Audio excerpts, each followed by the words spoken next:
Thank you, everybody. It's really lovely to be here, and I have to say I was standing out when I was waiting for my lunch, and then more and more auspicious VIPs kept on arriving, so I was getting more and more nervous. I hope I haven't come with any point shoes or a tutu, so there won't be a hell of a lot of pirouetting going on. That's a past life. People say to me, do you still dance? And I say, I can't touch my toes, let alone stand on my toes. So that's all been and gone. So today I am the Managing Director of the Royal New Zealand Ballet and very proud to lead the company. But in a nutshell, my job is to lead the team that raises the money that enables the artistic director to spend all the money. So today I wanted to talk to you about the business of ballet because whilst we may be a charity, we are indeed a business, a very important one, and I like to think it's a very well-run business. The RNZB turned 60 last year. We had a fantastic year in 2013. I'm going to give you some stats in a minute just so you can get an idea of the gamut of the work that we covered. We're the oldest performing arts company in New Zealand, and I like to think also the most popular. We've always been a touring ballet company. There's something very, very special about being a part of a touring ballet company. It's been my entire life. English National Ballet also toured the length and breadth of the UK and Europe, and the RNZB tours New Zealand 3 times each year and also embarks on one international tour each year.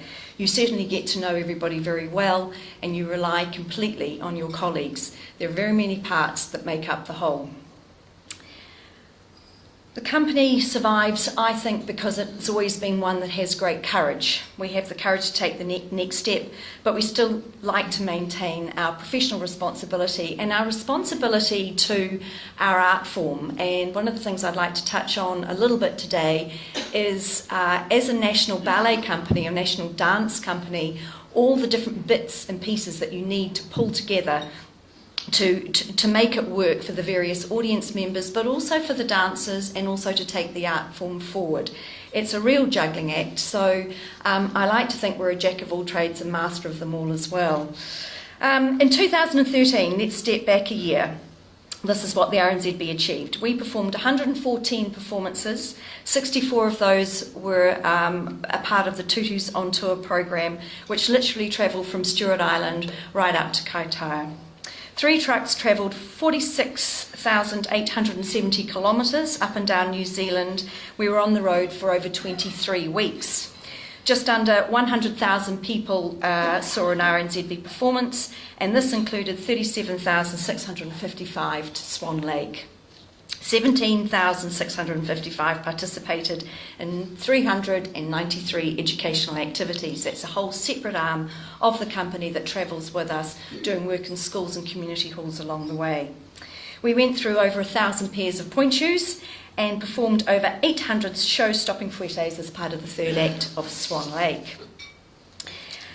We performed in Beijing. We performed at the NCPA, the National Centre for Performing Arts, which is an extraordinary venue. It's a village in itself. So we went from Beijing to Blenheim and to Taihape. The stage in Taihape is just 120 square metres, and in Beijing, it's substantially more. It has 6 stages that come up and float up and down and around about. It has, that's just 6 stages layered in the place where we were performing, and around the venue there are 5 other venues. I think there are several 100,000 people employed by the NCPA in Beijing, so it was a pretty extraordinary year for us. We produced a book, we produced a film, we produced a beer called Hops on Point. We filmed Secret Lives of Dancers, which will come out again later on this year. We had a whole load of cultural commercial collaborations that we're very, very proud of. The Royal New Zealand Ballet receives direct funding through the Ministry for Culture and Heritage. It's nice to see you here. Martin was my first sort of boss from MCH. This is important to the Royal New Zealand Ballet. It's important not because it necessarily means we receive more money. In fact, percentage-wise, compared to the opera, the APO and the NZSO, the Royal New Zealand Ballet actually receives less public money than those other arts organisations, but it is non-contestable funding, if there is such a thing as non-contestable funding. It means that it's guaranteed, and that makes a huge difference to the way the RNZB can work and plan. And we're very grateful for this. It's also, without undermining the great work that Creative New Zealand does, it's very important for us at the Ballet Company to be recognised as a truly national organisation alongside some of the other, alongside Te Papa, Film Commission, Te Matatini, and we sit up there, and I really enjoy the work I do with my colleagues around that MCH table. About 35% of our funding comes through MCH, and the other 65% we have to earn, about 35% from box office and another 30% from philanthropy. Liesl is our individual philanthropy manager, so she has a big job to raise money from individuals such as yourselves. We're not a Crown entity, we're an NGO, and that means we sort of sit somewhere in a funny sort of space, but it does afford us to have a self-appointed board and a certain amount of freedom and real arm's length from government funding. So I think that the ballet really sits in an enviable position there at MCH. Despite this funding, ballet is a very risky business. We have a turnover of up to $12 million a year, and in 2012 it went beyond that because we produced 4 productions, including a children's ballet, Angelina Ballerina. A new full-length production will cost us, we're sort of estimating $575,000 for a new production in next year, so that's a lot of money. And because of the size of the market and the way New Zealand works, we spend all that money up front. We hope like hell that it's going to work, and then we don't usually bring it back again for another 5 or 6 years. So you're investing a lot of money and taking big risk, because the money you earn back on that first tour will only just begin to pay it off. Next time round, you hope to make some money from it. You need to have great faith in your artistic product and your artistic team. We are not afforded the luxury of a company like English National Ballet or the Royal Ballet or even the Australian Ballet, whereby every year they bring out a nutcracker, they perform it for, at English National Ballet, we used to do 8 or 9 shows a week for 8 weeks of the year over the Christmas period, and that was your cash cow. That paid for all the interesting experimental work in the rest of the year. Well, poor old RNZB can't do that. We have got Christmas Carol later on this year, and we hope to make good box office from it. But it is amazing. When we brought back Romeo and Juliet, I think in 2008, I was still relatively new at the job, and I remember people saying, "Oh, we've seen that. We're not going to come again." And I said, "Yes, but you would have seen it. It was 5 or 6 years ago." And it never ceases to amaze me that audiences, you know, we need to encourage audiences to come back again to see a fresh group of dancers and for different people performing those lead roles.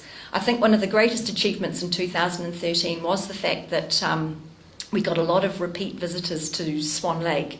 They came to see Gillian Murphy in the lead role, but they also came to support our local artists, and that was a great achievement. It showed big steps forward in the mindset of the public and the box office. And of course, as Liesl rightly said earlier on today, you have to raise your box office first, and then you work with those people who are regular attendees to then in turn support the company. So our costs are divided into approximate thirds. A third just to be, salaries, building, outgoings, etc. A third to make the production, and a third to tour the production. We look after creative teams, choreographers, designers, music, hiring orchestras, royalties, venue hire, ticketing costs, and of course there are the marketing costs as well.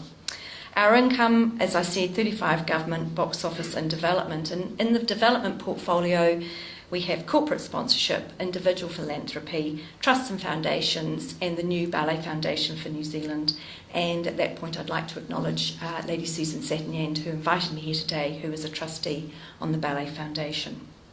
I'd also like to acknowledge Sir John Todd, who gives very generously to the RNZB, who's here today, Chris Parkin and John Luxon. The Ballet Company has a very unusual structure. I said earlier I'm proud to lead the RNZB, but I lead that jointly with the Artistic Director. We have complete parity. A lot of people say to me, how on earth can you make that work when there's not one boss?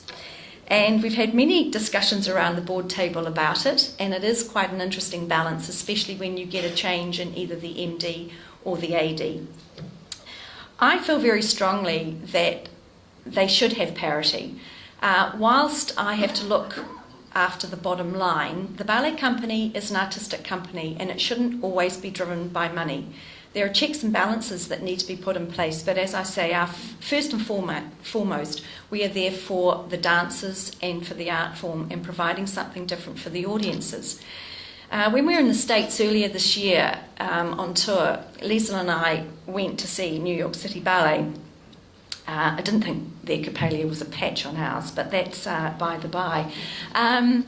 It's an interesting model when you look at the States, because often they put the money ahead of everything else. They don't receive much government funding, which means that there is no safety net to take risks. And as a result, the artistic product that is coming out of America is arguably not as good as what comes out of Europe, and also what comes out of this little company down here in New Zealand. So I think it's very important that one has faith. You have to have an honest and open relationship with your artistic director, but we both report to a board of directors who, as I said before, are self-appointed. It does mean that there's sometimes some tensions around programming and what we are and aren't going to do. So, for example, today was the first day of rehearsals for our mixed bill program, Allegro. We won't get even close to the 36,700 people we got for Swan Lake. If we get 15 to 20,000, I'd be a very, very happy person. But for the dancers, it's working with new people and having work created on them. And that is actually crucial to keeping our dancers here in New Zealand, the best ones here, and attracting new people down. We have to be many things to many people, and this is also a balance. We like to do a big classic each year, the mixed bill program, and then there's the story ballets, and there's also the children's ballets, and we did this for the first time with Angelina Ballerina.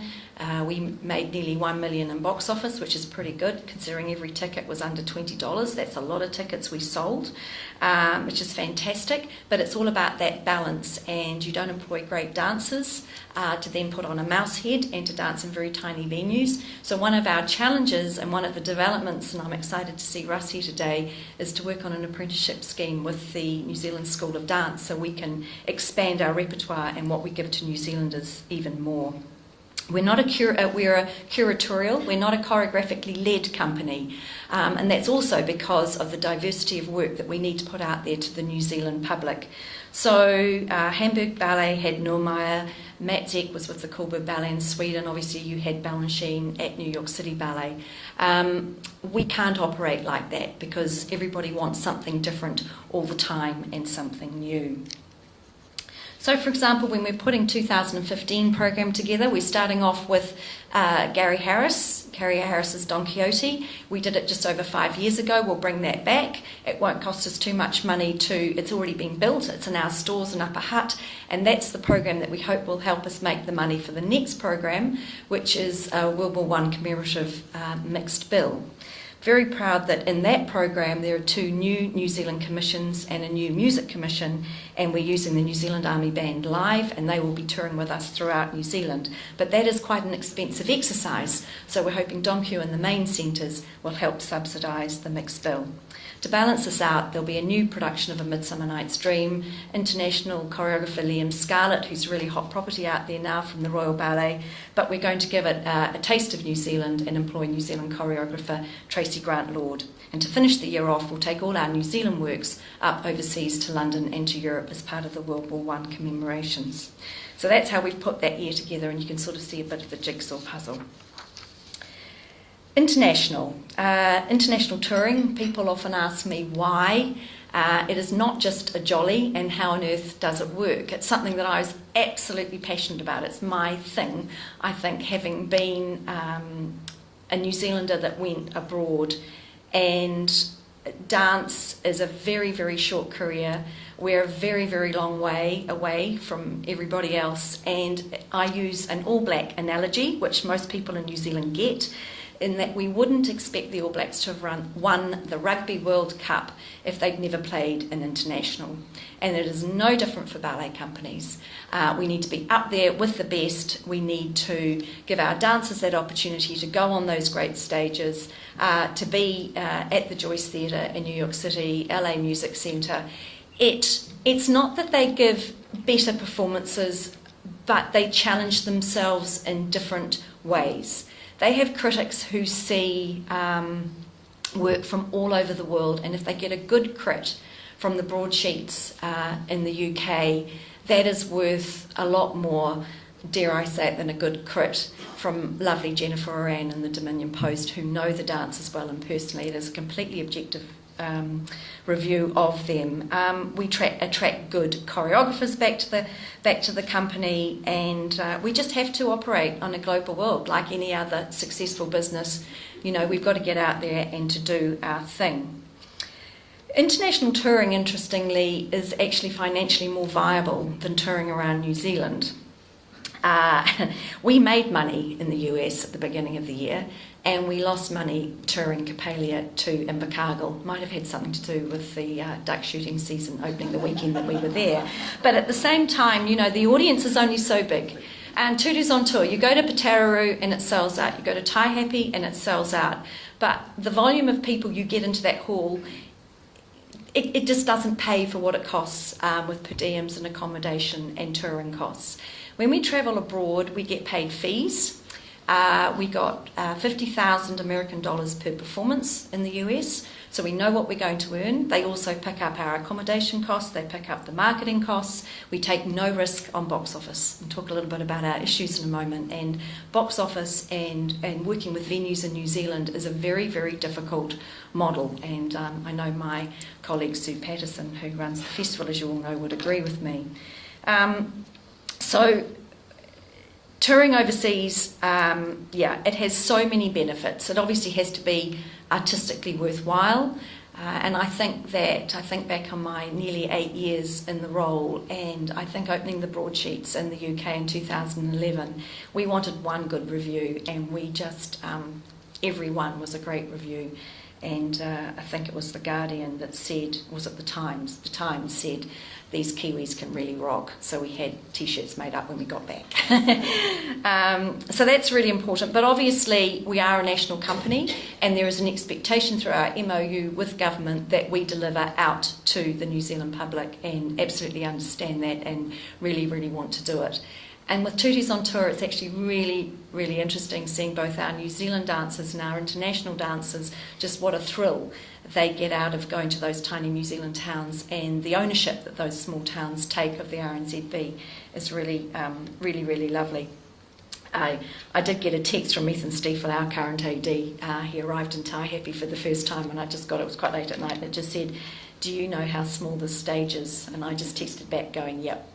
And that was it. And he was just absolutely blown away by the fact that actually we do go to Taihape and perform on a stage the size that it is.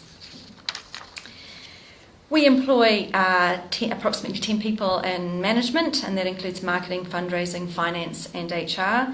About the same in production. That includes, we run a full-time wardrobe at the St James Theatre. We have a fantastic facility at the St James. You're all welcome anytime. We love people coming into our building. A lot of people, and it never ceases to amaze me, don't really know what it is, this fabulous facility that we have there.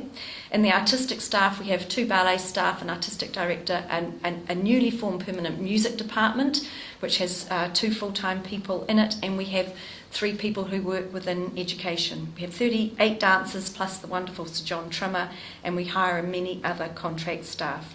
Huge mix of nationalities, which is absolutely how it should be. I'm often challenged to say, why don't you employ all New Zealanders? Dance is an international non-verbal language. It's a melting pot. I grew up in a company that had that operated like that, had every single nationality in it, and I think it's really, really healthy for there to be that sort of international company in Wellington in New Zealand. So currently we employ Chinese, Japanese, Australians, English, Italians, Americans, Kiwis of course, and of that 35% of the dancers are Kiwis, and almost 100% of administration are Kiwis. So our issues. You don't work in the arts to earn money. People are often amazed that our dancers' salaries start at 30k and they top at 60k, so that's not a lot of money when you've only got a short career, and in your early 30s you have to start all over again. I have a real concern that our salaries are now lagging and they're not leading. We don't want to lose our best to go back home to wherever they come from, and we don't want to lose our best New Zealand dancers to hop over the ditch. We want to keep them here. Our costs are escalating. We fundraise very, very successfully at the RNZB, but we can't fundraise for growth, but also to just make up the difference in what it costs to keep going. So an example of this is between 2010 2014, we had a 21% increase in touring costs. That includes venue hire, ticketing, ACOM, etc., etc. So we jumped from 3.3 million to 4.2 million just to cover. That's in 4 years. So it's a huge difference that we have to make up the shortfall, and government funding has been static during this time.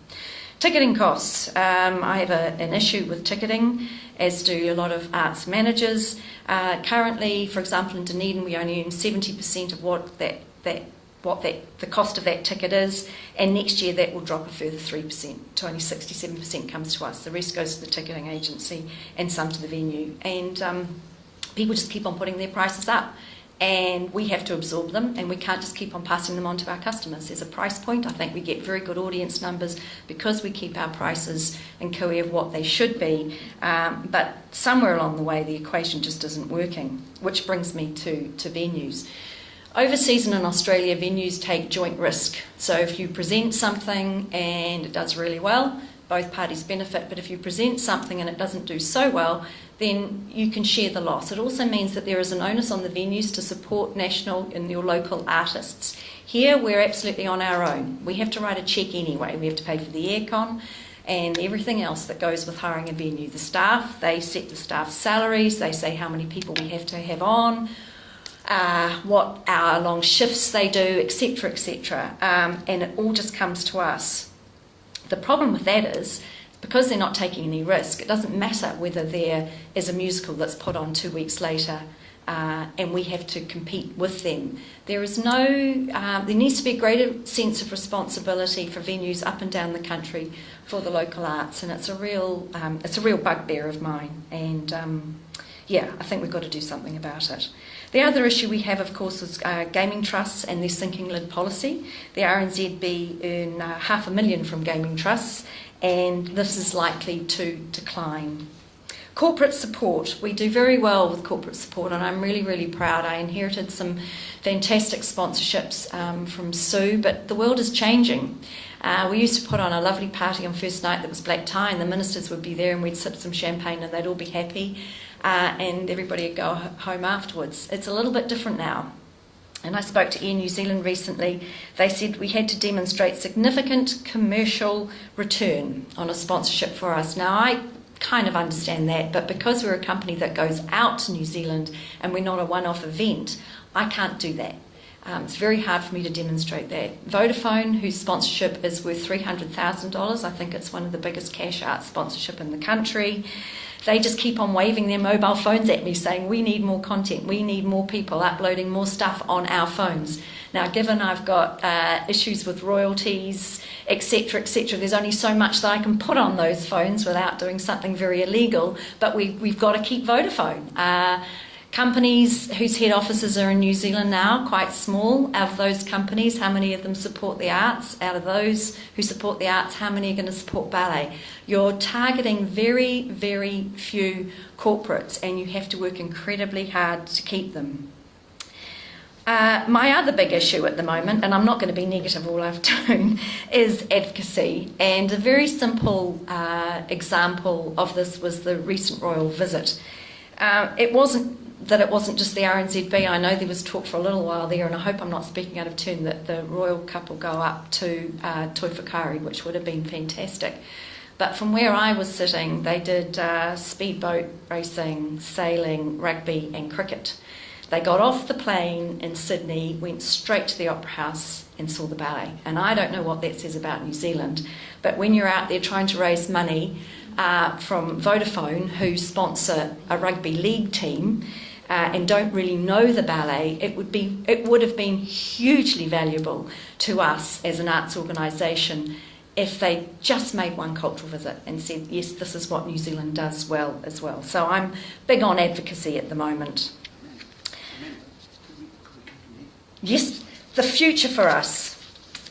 We've got to develop the Auckland market more. We are not moving out of Wellington. We love our home at the St James, but there's a big audience out there.